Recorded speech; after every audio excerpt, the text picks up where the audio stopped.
What's up? Welcome back. I'm John Stark from MacMovieGuy.com, your favorite blind film critic, and it's still spooky season 2025. And I think this might be the first time. Uh, Let me tell you a story. So I was just sitting here in this chair, and one of you lovely followers, subscribers, came up to me with tears in your eyes, and you said, "Sir,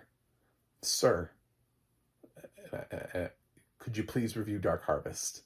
And I said, if it has audio description, sure. So this is my review of Dark Harvest. Uh, I I don't know. I just whatever. Uh, it's from the director of Hard Candy, which I found to be intriguing because that movie's really good. So if you haven't seen Hard Candy, you should. It's not an easy watch, but I mean, this one has teenagers being chopped up. So if you're cool with that, I don't know what about Hard Candy. Anyway, so what is this? What is this movie? First of all, the audio description is William Michael Redman. So happy. This is like the perfect thing for him. I love when he's on horror movies. I don't know if he likes that about me, that I love that I've pigeonholed him as like the best narrator for horror movies. But yeah, like he is. I don't know. There's a grit in his voice that's like unmatched. There are a couple of voices though that I will say that are really low, and they also offer. And then we have a couple of really true basses who have those low voices. I can't get down there, but when you hear this voice in a horror movie too, it's kind of creepy, and you're like, oh my god. So a couple of those people with the really James Earl Jones voices, they work well in the genre. But yeah, I don't know, it just sounds creepier. So um I'm sure he's a very lovely person. We're friends on Facebook. So um I've lost the train of thought. Dark Harvest. I saw this at, also I should say, I don't know which review I'm going to release first. I basically saw this at the exact same time as another movie that has almost the exact same plot. I mean, freakishly close. There's a new film out on Tubi called R.L. Stein's Pumpkinhead. Oh my god. I watched Pumpkinhead first, then I watched this, I was like, which, wait, what? Because Pumpkinhead is based on Haunting Hour, R.L. Stein's Haunting Hour, like a part of that. But Dark Harvest has so many vibes that are so close. I kind of like, maybe because I saw Pumpkinhead, I knew what the twist was to this movie within 5 minutes. Like within the first 5 minutes, I was like, well, I got it. Like I know what this is, and I was right. Um, so there wasn't really anything here that surprised me.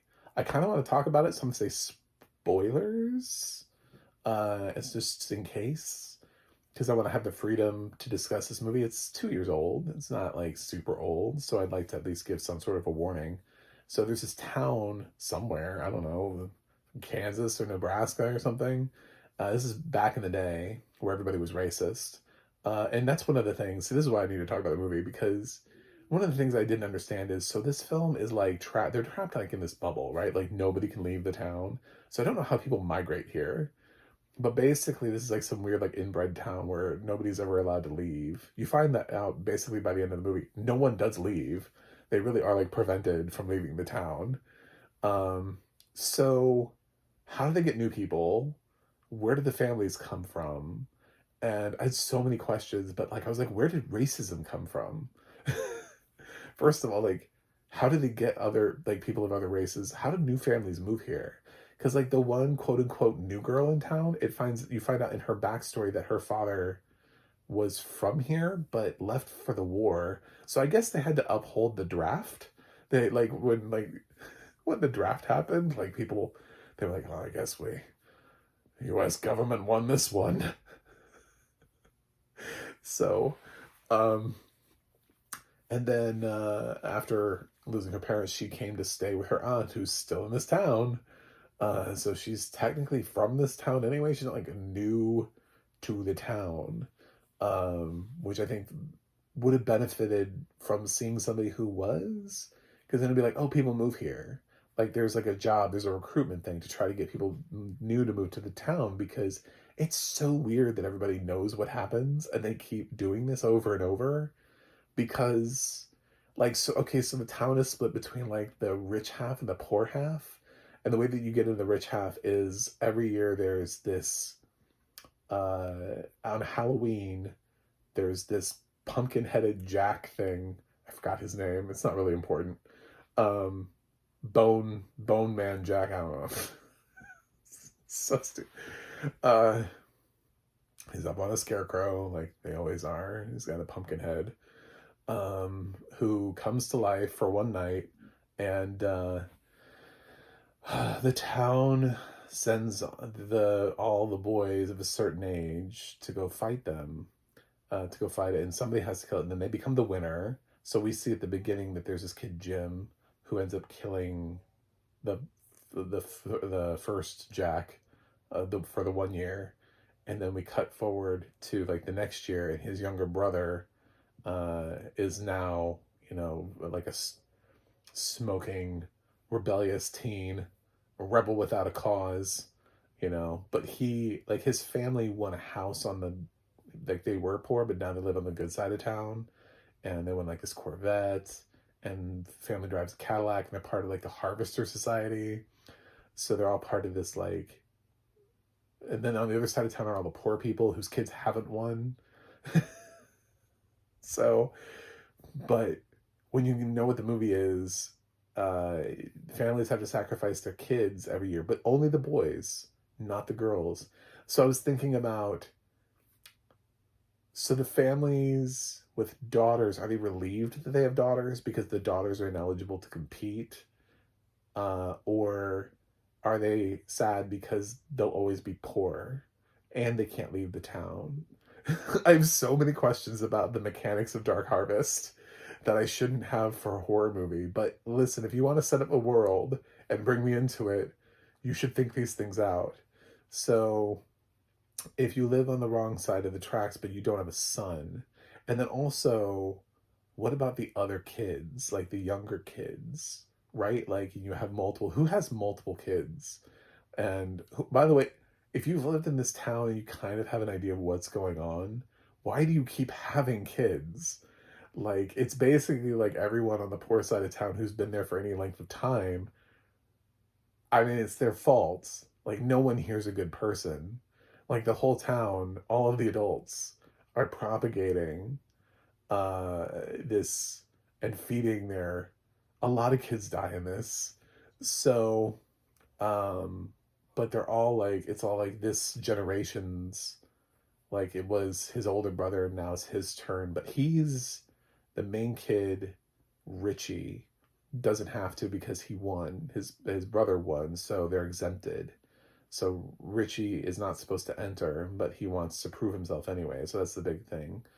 He also, there's this black girl that works at the movie theater that he likes, and so she becomes sort of like the second main character because she was the one that was brought back into town.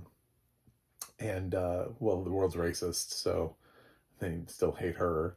She works at this movie theater. I guess she doesn't go to school. Maybe they don't educate the girls in this town. I don't know. But she also kind of wants to hunt so that she can win and get her family moved to the other side of town. Because they don't really get the twist until later on. They're not an audience member who can see it coming up from a mile away. So, yeah, she's a little bit of a badass. I liked her character a lot. Not familiar with the actress, so it was hard for me to remember her name.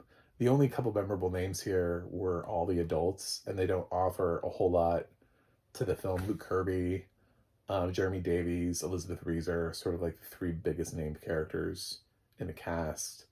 And, yeah, they're fine. But I mean, when you see Richie's family and his parents are like weirdly, like they're deeply troubled. They're so messed up that it's so obvious. It was so obvious to me what the twist was, because I was like, what the fuck is up with his parents? If I came home every day and my parents were like this, I'd be like, what the fuck is your problem? What happened to you? They're so weird now.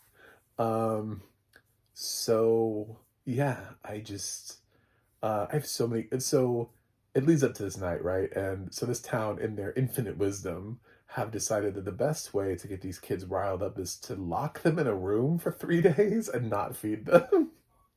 Because at the beginning we see that when they kill Jack, uh, like his stomach opens up and there's candy inside, and they eat the candy.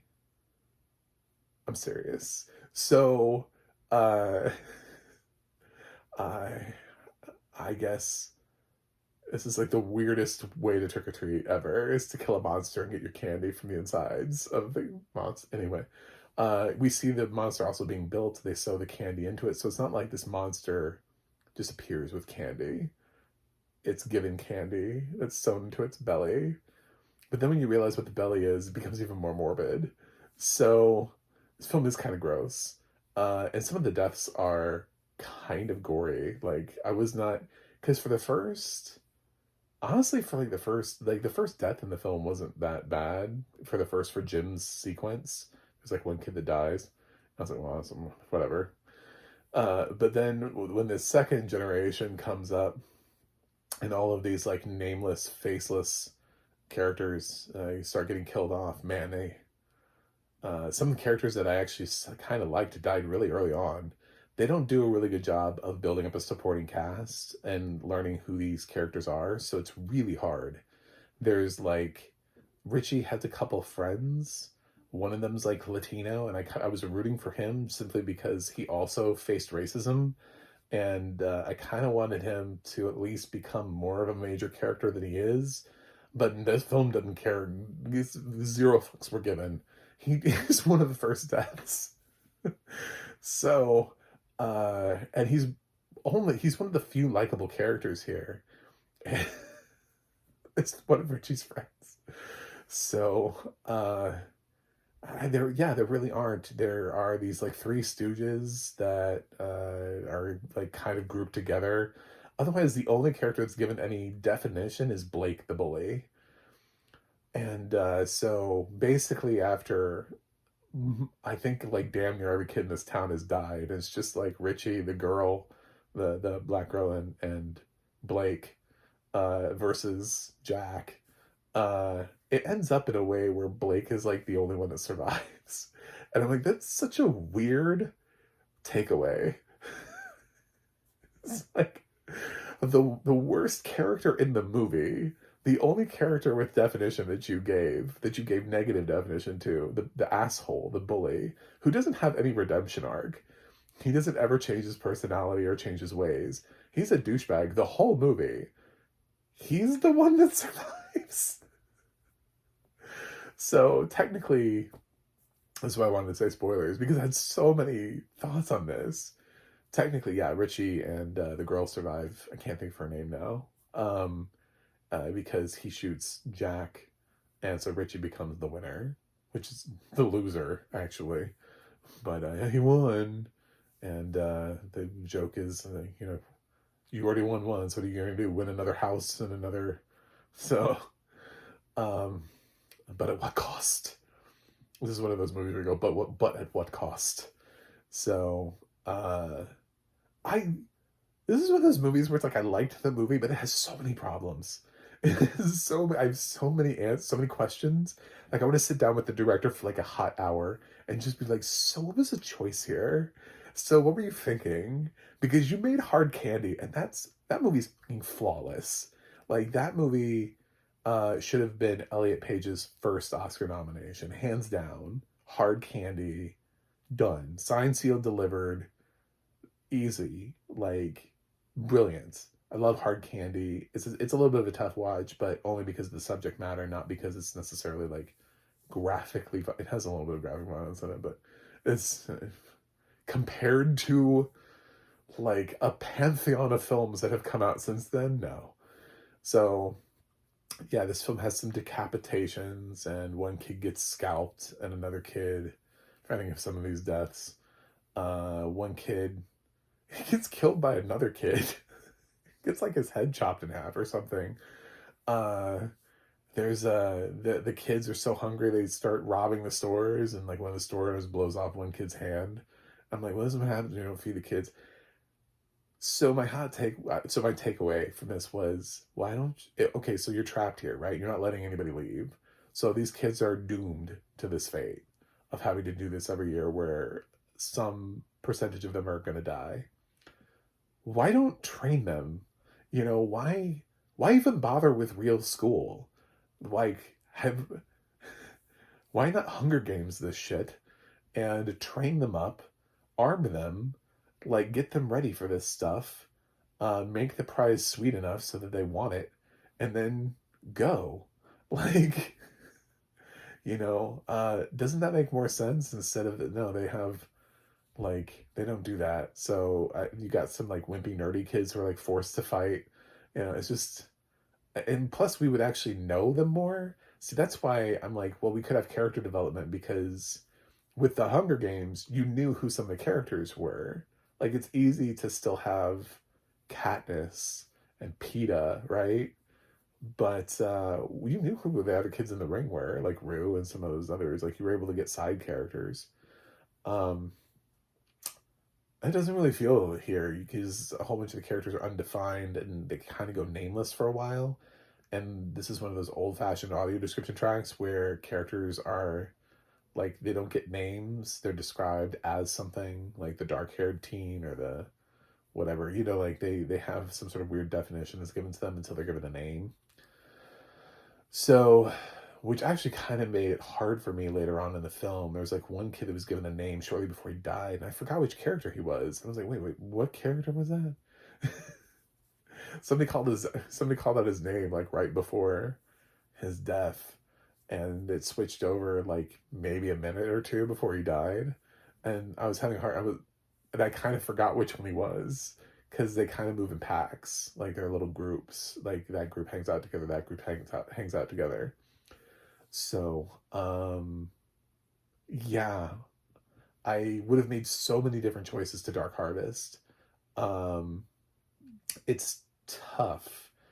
I don't like to give rotten scores to films that I had fun with, but the whole movie, I was sitting there going, okay, so inherently, I would like this, but this movie has so many problems, and I know as like we're supposed to turn our brains off for films like this, right? It's just supposed to be mindless slasher gore and don't overthink it. And I can get away with a few things, right? With you not explaining a couple things, but there was too many. There were too many things in this movie where I was like, that makes no sense. That makes no sense. Why the fuck is that? Please explain that. We're not going to explain that? Okay. There are places that they go in the town that like matter, but then don't matter. Like all of a sudden the church matters, right? But they don't talk about the church until it matters. And then there's like a country club, and it goes away. I'm like, what? This town is a country club? It doesn't feel like the kind of town that would have a country club. It doesn't feel like a town that's big enough for a country club. So I just don't understand this town. Uh, I the mechanics of it, the way this thing works. Where's the next generation of kids? Obviously, this is going to continue. They could make a Dark Harvest 2 based on the way this movie ends. Um, so I can't go positive because at one point it's like, yeah, I was there for the whole movie, but in every single scene I was like, that doesn't make sense. What's happening? Who is that? Can we have some more supporting characters? Can we flesh some people out? Can this film be possibly less obvious? Just maybe a little bit less obvious. I was surprised at the level of gore. That surprised me. Because the first one, like I said, when the brother Jim goes out at the beginning, it's not very violent and gory. Like he doesn't lose a lot of his friends. We don't see a lot of like decapitated. Well, at least it's not an audio description. There's like one death, and it's not crazy. Like it's pretty tame compared to what you would get in a slasher, especially compared to some of the other deaths later on. But yeah. I kind of thought that the there was a lot lacking here, but I enjoyed it. So I'm gonna give it a soft rotten, where it's like it's just missing out, because I'm not gonna say don't watch it, but I also can't like just pretend like I didn't notice like a myriad of problems and have like 50 questions that I need for the director and writer to answer for me before I can like sleep at night, really. So an interesting slasher movie. It'll be I could see this film having a life and having a following and having like a legend. And I think that's why people talk about Dark Harvest. I don't think it's a complete miss, but man, I wish somebody had just tightened up the script and had a little bit more faith in the movie, to make this a little bit better. It's disappointing when you think about the fact that this guy did Hard Candy. If you know how good Hard Candy is and you see Dark Harvest, you know that that dude is like fully capable of doing like a really well made tight script, with some excellent dialogue, well fleshed out characters, um, and it would have been really nice to see him have that sort of recognition that that's what he needed here. But say la vie. I'm gonna give Dark Harvest a 5.8 out of 10. It's slightly rotten. I'm sorry. So I didn't hate this movie at all. Like if somebody was having a conversation with me and they were like, "I love Dark Harvest," I'd be like, "You go, you go, you." I mean, if you're able to turn off your brain hard on this movie is enjoyable. If not, be careful. Anyway, thanks for suggesting this. Thanks for watching. I'll see you guys on the other side.